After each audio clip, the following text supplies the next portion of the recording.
మన election code వచ్చిన 16వ తారీఖు నుంచి ఇప్పటిదాకా అంటే దాదాపు లాస్ట్ 10 to 11 డేస్లో ఎన్టీఆర్ డిస్ట్రిక్ట్లో క్యాష్ 1.4 crores, అదేవిధంగా 2.66 kg గోల్డ్, 7 kg సిల్వర్, తర్వాత పెద్ద మొత్తంలో డిపిఎల్ ఎన్డిపిఎల్ యాడ్ లిక్కర్ కూడా స్వాధీనం చేసుకోవడం జరిగింది. Total value of seizures is 3.5 crores.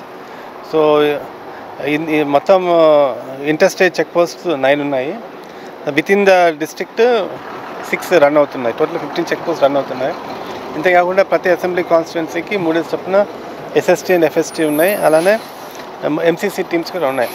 అంటే at any given point of time ఒక 30 to 40 టీమ్స్ ఈ ఎలక్షన్ తాలూకా ఎన్ఫోర్స్మెంట్ యాక్టివిటీలో బిజీగా ఉన్నారు.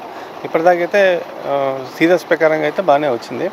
సీజర్స్ కూడా ఏంటంటే ఫస్ట్ 50,000 కంటే ఎక్కువ క్యాష్ పట్టుకెళ్ళకూడదు ఎవరు.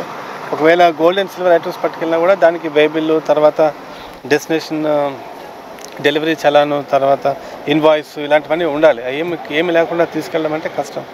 ఏమైనా గూడ్స్ అండ్ ఐటమ్స్ పట్టుకెళ్ళినా కూడా మోర్ దెన్ 10,000 వాల్యూ గూడ్స్ ఏమైనా ఎలక్షన్ రిలేటెడ్ గూడ్స్ పట్టుకెళ్ళినా కూడా దానికి కూడా వే బిల్స్ కానీ లేకపోతే ఇన్వాయిస్ ఉండాలి. సో ఎవరేం ట్రాన్సాక్షన్ చేద్దామన్నా, ట్రాన్స్పోర్ట్ చేద్దామన్నా దానికి పూర్తి స్థాయిలో దానికి ఆధారాలు ఉంటేనే వాళ్ళకి ఇదిగా ఉంటుంది.